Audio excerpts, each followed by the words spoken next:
Hello, everyone. My name is Eleanor Vance. I'm 72 years old, and for most of my life, I've been a quilter. With just a simple needle and thread, I've stitched together fabrics, memories, and a life for my family.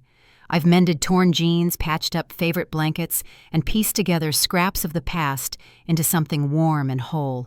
But the one thing I could never seem to mend was the growing distance between my son and me. Before we dive into family betrayal, drop a comment and tell us where you're watching from. Hearing from people around the world makes these stories even more powerful and reminds us how connected we all are.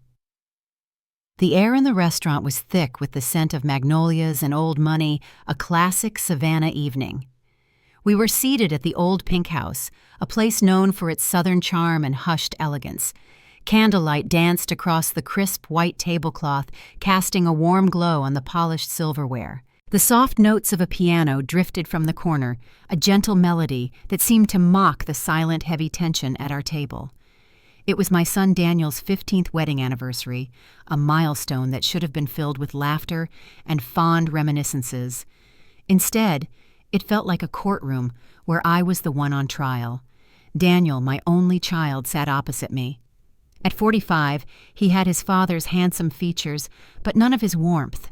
His suit was impeccably tailored, his watch a sliver of silver and gold that flashed whenever he impatiently checked the time. Beside him, his wife Jessica sat perfectly poised, a porcelain doll whose smile never quite reached her eyes.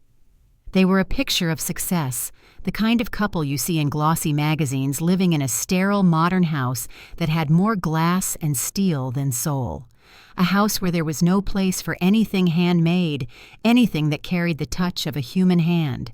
After a dinner of polite, meaningless chatter, the moment came. With hands that trembled just slightly more from emotion than age, I slid a flat, carefully wrapped gift across the table. "I made this for you both," I said, my voice softer than I intended. "For your anniversary." Inside the wrapping was a small quilt, no bigger than a portrait set in a simple dark wood frame. It wasn't just a random pattern. Over several months I had painstakingly embroidered our family tree. At the roots were my grandparents, their names stitched in deep green thread. The trunk was me and my late husband Richard, intertwined in a sturdy brown. And from us branched Daniel, a single strong limb, with his own branch, Jessica, beside him. I had even left small, hopeful spaces for grandchildren that never came. Each leaf was a different shade of green, representing a memory, a moment in our lives. It was my heart rendered in cotton and silk. Jessica unwrapped it with a practiced, detached grace. She held it up for a moment, her eyes scanning it without really seeing it. Daniel didn't even touch it. He leaned back, a sigh of weary patience escaping his lips. It was a sound I had come to know all too well. "Mom," he began, and my heart braced itself. He pushed the framed quilt gently to the side of the table, as if it were an inconvenient breadbasket. "We appreciate the thought, but we don't have space for these homemade things." The word homemade dripped with a condescension that stung more than any insult. "Honestly, you need to start thinking about your future instead of wasting time on hobbies." His eyes, so like his father's, but so cold, met mine across the flickering candlelight. And then came the words that would echo in my mind for weeks to come. "Don't expect us to support you. You're on your own." The world seemed to fall silent.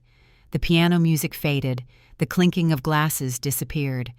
All I could hear was the rushing in my own ears. "On your own." The words hung in the air, heavy and sharp, severing the last frayed thread that connected us. I looked down at my hands resting in my lap. I saw the faint silvery scars on my fingertips from a lifetime of needle pricks.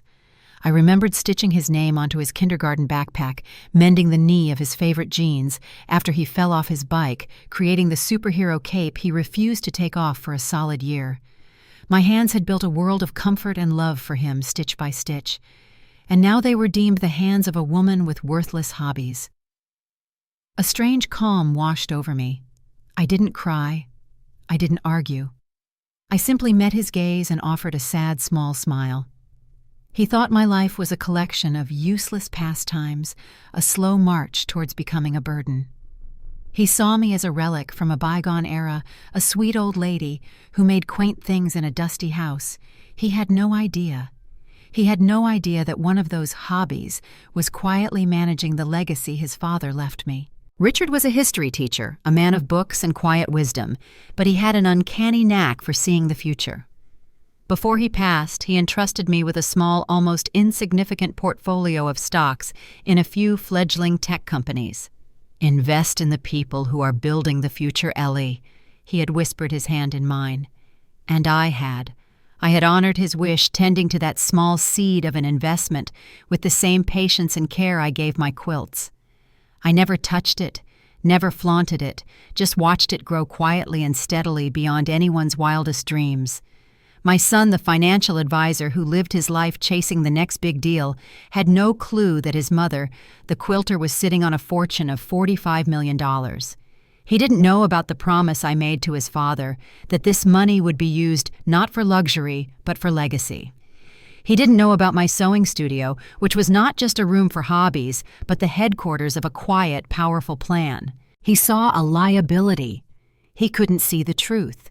And in that moment, in that beautiful cold restaurant, I knew my path was clear. My legacy wouldn't be defined by my son's narrow vision, but by the values Richard and I had stitched into the very fabric of our lives. Stay with me for a little while, and I'll share how a lifetime of stitches and patterns taught me a lesson about what truly holds value.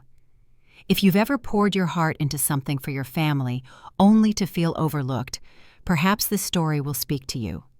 Please click that like button if you'd like to hear the rest. If you're still watching, comment 1, so I know you're still with me. My life with Richard hadn't been about accumulating wealth. It had been about building a world. Our home, a 2-story house from the late 1800s, just a few blocks from Forsyth Park, was our canvas.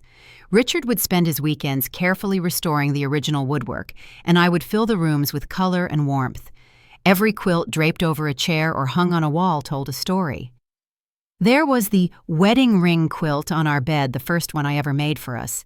There was the log cabin quilt in the living room made from scraps of Daniel's baby clothes. The house wasn't just wood and plaster. It was a living album of our shared history. Richard believed that history wasn't just something you read in books. It was something you lived and created. He saw patterns in the past that helped him understand the future. That's how he knew about those tech companies. He wasn't a gambler. He was a scholar. He'd read about these young innovators, these kids in garages building machines that would change the world. He saw in them the same spirit as the pioneers and inventors he taught about in his classes. "They're weaving a new kind of fabric for society, Ellie." He'd set his eyes alight with intellectual curiosity. The money was never the point for him. It was about being a small part of building something new. I tried to pass that same sense of wonder and patience on to Daniel. When he was about 10, I tried to teach him the basics of quilting. I thought we could make a small blanket together for his bed. I laid out colorful squares of fabric on the floor of my sewing room, a sun-drenched space upstairs. That was my sanctuary. "See, Danny?" I explained. "Each piece is different, but when you stitch them together, they create something beautiful and strong." He picked up a square of blue calico, then dropped it as if it were boring. "This is taking too long," he complained already halfway out the door. "Can't we just go to the store and buy a blanket?"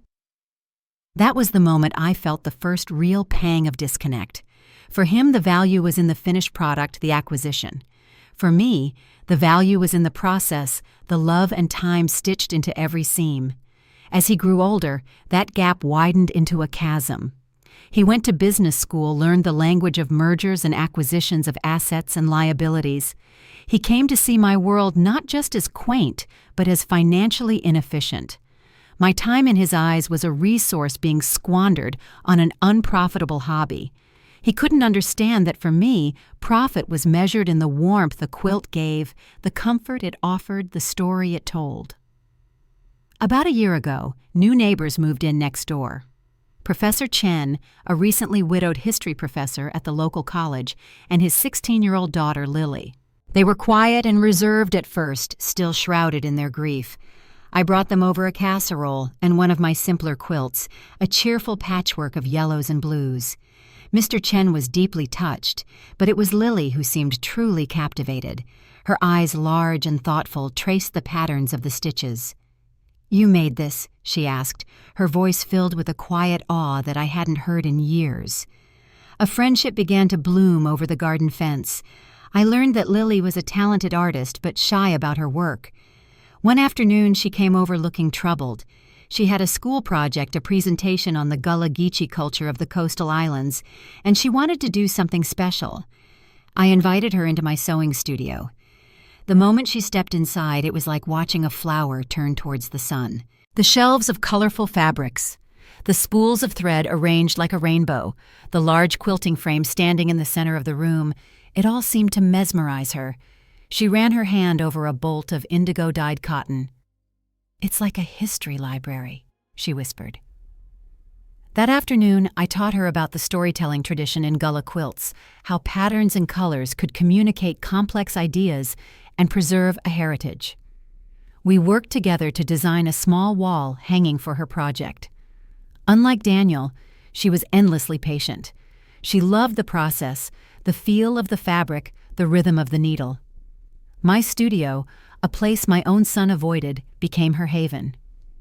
This new, gentle friendship became a stark contrast to my increasingly strained relationship with Daniel. The pressure to sell my house began to mount. It started with subtle hints, then escalated to full-blown arguments over the phone. "Mom, I ran the numbers," he said during one particularly cold phone call a few weeks after that disastrous anniversary dinner. "The property taxes alone are a drain. You're sitting on a prime piece of real estate. You could sell it, move into a luxury condo, have a doorman, a pool. No more worrying about leaky roofs or old plumbing." "Daniel, this is your home," I said, my voice tight. "Your father and I built our life here. Your height chart is still marked on the kitchen door frame. It's a house, Mom. An asset," he countered, his voice devoid of emotion. "It's financially irresponsible to let sentimentality cloud your judgment. Jessica and I have a major investment opportunity, and the capital from the sale would be a game changer. It's a win-win." A win-win. For him, perhaps. For me, it would be like tearing out the pages of my own life story. I ended the call, my hands shaking. The house felt unnervingly quiet. Just as the weight of his words began to settle on me, a light tap came at my back door. It was Lily holding up a sketchbook. "Mrs. Vance," she said, her cheeks slightly flushed. "I had an idea for a new quilt pattern. I tried to draw it out. It's based on the ironwork on the gates in Forsyth Park." I invited her in, and the heaviness in my chest began to lift. We spent the next hour at my kitchen table sipping tea while she excitedly explained her design. Her passion was a balm to my wounded heart. Here was a child not of my blood who understood the soul of my craft, while my own son saw only the monetary value of the roof over my head. In the evenings after Lily had gone home and the house was mine again, I would retreat to my studio. But I wasn't always quilting. I would open my laptop log into a secure portal, and my world of fabric and thread would be replaced by one of stock tickers and market analyses. I studied charts, read financial reports, and managed Richard's legacy with the same meticulous attention to detail I gave to a complex quilt pattern. I learned the language of Daniel's world, not because I admired it, but because I had a duty to protect what Richard had entrusted to me. I lived a double life, the neighborhood quilter by day and a quiet, savvy investor by night. I was stewarding a fortune my son couldn't even imagine, all while he was lecturing me on financial responsibility. The irony was as bitter as it was profound. The weeks turned into months. Daniel's calls became less frequent but more pointed. He saw my refusal to sell as a personal betrayal, a stubbornness that was costing him opportunities. Our conversations were transactional, stripped of any warmth or affection. Meanwhile, my bond with Lily deepened. She became my apprentice, my confidant. We started a large, ambitious quilt together, a memory quilt for her mother using scraps from her mother's old dresses. As we worked, she shared stories and I listened, offering the maternal comfort I was no longer allowed to give my own son. The breaking point came on a sweltering July afternoon. I had been working for hours trying to finish a quilt for a local hospital's charity auction. The pattern was intricate, and I was so focused that I didn't realize how tired I was. I stood up to stretch, and a wave of dizziness washed over me. The room tilted, the vibrant colors of the fabrics blurred into a gray haze, and the floor rushed up to meet me. My next conscious thought was of a gentle voice calling my name. "Mrs. Vance Eleanor, can you hear me?" Lily was kneeling beside me, her face pale with worry. She had come over to show me a new drawing and had found me on the floor. I ended up at St. Joseph's Candler Hospital. The doctors said it was exhaustion and dehydration, a warning shot from my body to slow down. They wanted to keep me for a couple of days for observation. Lily stayed until the nurses insisted she go home, promising to call her father with any updates. Daniel arrived the next day. He walked into the sterile white room, not with a hug or a look of concern, but with a clipboard-like efficiency. He stood at the foot of my bed, his phone in hand. "I spoke with the doctor," he said, his tone that of a CEO discussing a quarterly report. "They said you're stable. What's the long-term prognosis? We need to discuss power of attorney and your living situation. This is exactly what I was worried about." He was there for 15 minutes, most of which was spent talking to a nurse about my insurance coverage. He never once asked how I was feeling. Later that afternoon, Lily appeared in the doorway clutching a small bouquet of black-eyed Susans from my garden. She sat in the uncomfortable visitor's chair and simply stayed. She didn't talk about my health or my house. She read to me from a book of poetry. She told me about her day at school. Her quiet, steady presence was more healing than any medicine. In that moment, the difference between my son and this girl was laid bare. One saw me as a problem to be managed. The other saw me as a person to be cared for. When I was discharged, I knew what I had to do. The ambiguity had to end. I called Daniel and told him I needed to have a family meeting. "I've made some decisions." I told him, my voice leaving no room for argument. He agreed immediately, no doubt assuming his pressure had finally worked and I was ready to surrender. He and Jessica arrived at my house a few days later, their faces alight with triumphant expectation. They walked into my living room, their eyes already mentally placing price tags on my antique furniture. Their smug expressions faltered when they saw Mr. Chen and Lily sitting quietly on the sofa. "What are they doing here?" Daniel asked, his voice sharp with suspicion. "They're my friends," I said calmly. "And this concerns them too. Please sit down." The air in the room was thick with unspoken questions. My quilts hanging on the walls around us seemed to watch the scene unfold, their stitched patterns, silent witnesses to this final reckoning. I sat in my favorite armchair, the one Richard always used to sit in, and took a deep breath. The time for secrets was over. "Daniel," I began, my voice steady and clear, "for years you have seen me as a burden. You've seen my life's passion as a worthless hobby, and this home as nothing more than an asset to be liquidated." I looked at him, my son, a man I loved, but no longer recognized. "You told me I was on my own. You thought my life's work was worthless." I let the words hang in the air for a moment before continuing. "What you don't know is that your father, a humble history teacher, had a better vision for the future than you, a professional financial advisor, ever did. He left me a small portfolio. He asked me to be its steward. For decades, I have managed that portfolio. It is now worth $45 million. Silence. A profound, deafening silence that seemed to suck all the air out of the room. Daniel's face went white, a mask of pure shock. Jessica's jaw literally dropped, her perfectly painted lips forming a silent O. Their eyes, wide with disbelief, darted around the room as if expecting to see gold bars stacked in the corners. The shock quickly melted away, replaced by a raw, naked greed that was startling to behold. "But Richard and I continued, my voice cutting through their avaricious thoughts, "we always knew that true wealth isn't for hoarding, it's for creating, it's for building a legacy of kindness." I explained that the vast majority of the fortune would be used to establish the Richard Vance Foundation, a charitable trust dedicated to providing scholarships and grants to young artists and artisans, people who worked with their hands, people whose value wasn't measured on a stock exchange. "As for my personal inheritance," I said, turning my gaze away from my son and towards the wide-eyed girl sitting on my sofa, This house, this studio, and everything in it, it will not go to the one who carries my name, but to the one who carries my spirit." I looked at Lily, whose face was a canvas of confusion and awe. "It goes to the one who understands that a life's value is measured in the love you stitch into the world, not the money you take from it." I held out an object that had been resting in my lap, a pair of antique silver sewing scissors with ornate handles worn smooth by the hands of my mother and grandmother before me. "Lily, I want you to help me run the youth program for the foundation. I want you to be the keeper of the stories in this studio. I want you to keep creating." Finally, I turned back to Daniel. His face was a storm of fury and betrayal. "And for you, Daniel, I have left you exactly what you offered me, nothing. You are on your own.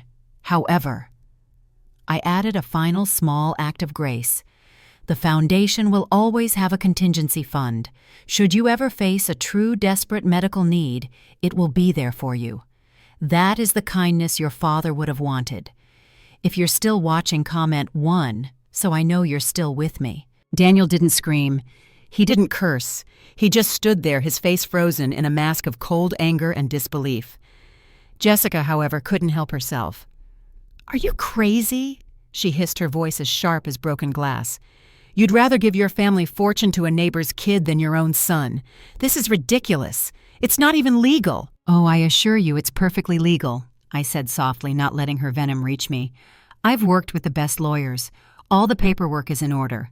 Daniel finally moved. He wasn't looking at me, but at Lily, who was sitting there, stunned, the antique silver scissors still in her palm, as if they were too heavy to lift. Daniel's eyes were filled with contempt. "What did you do?" he growled at her. "What kind of charm did you put on her?" Before Lily could flinch, Mr. Chen stood up, a gentle man, but now with a fierce protectiveness in his eyes. "Son," he said to Daniel, his voice low and authoritative, "she's done nothing but show kindness. That's something you don't seem to understand." The confrontation had shattered everything. Daniel dragged the insulting Jessica out the door, but before he left, he turned back to look at me one last time. For a fleeting moment, I saw not anger, but something more painful, utter confusion. Like the 10-year-old boy in my sewing room, he couldn't understand the value of what he was refusing. Then the door slammed shut, and they were gone from my life. The silence they left behind was different. It wasn't heavy or tense. It was soft, like dust settling after a storm. I looked at Lily and Mr. Chen. Lily finally looked up, her eyes moist with tears. "I can't," she whispered, pushing the scissors toward me. "Mrs. Vance, this is yours. This house, everything, it belongs to your family." I smiled a genuine, unencumbered smile for the first time in years. I gently pushed her hand back. "Family isn't always blood, Lily," I said. "Sometimes it's people who see you for who you are and love you for it. It's people who share your values. Richard's legacy wasn't money. It was a belief in creating beauty and goodness in the world. You understand that. You are family." The months that followed felt like a rebirth. The weight of secrecy and sadness I'd carried for years was lifted. The house seemed to breathe a sigh of relief. It was no longer a property to be fought over, but a home again, a place of creativity and community. We set about creating the Richard Vance Foundation.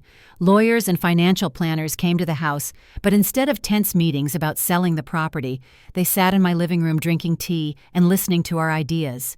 Lily sat next to me at each meeting. At first she listened quietly, but gradually she began to offer insightful opinions. She had an innate understanding of what young artists needed, not just money, but space, mentorship, and a supportive community. My studio was transformed. It remained my sanctuary, but it also became the Foundation's first official office. We held our first workshop the following spring. 6 teenagers from disadvantaged backgrounds spent Saturdays in my workshop learning basic sewing design and patchwork skills. Lily, with her sensitivity and artistic talent, was a natural mentor. Watching her patiently show a boy how to thread a needle, I saw my legacy come alive before my eyes. Laughter and chatter filled the house, banishing the ghosts of greed and bitterness. Occasionally, I heard news about Daniel.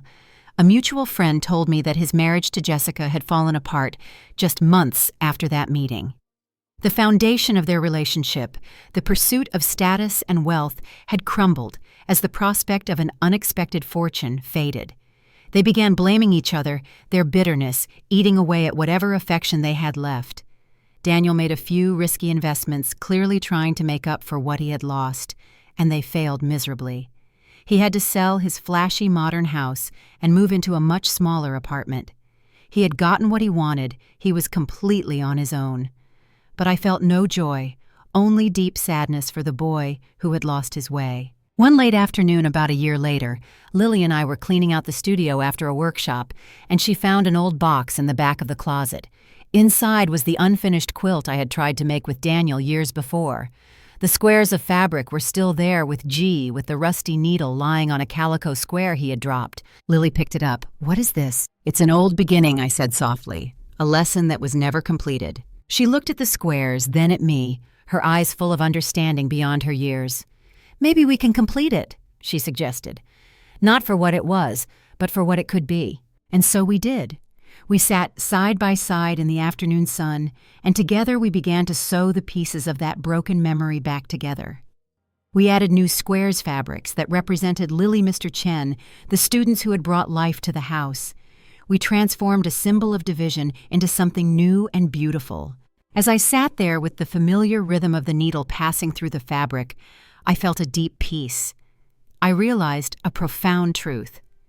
Money can buy the finest threads, but only love can stitch a life together.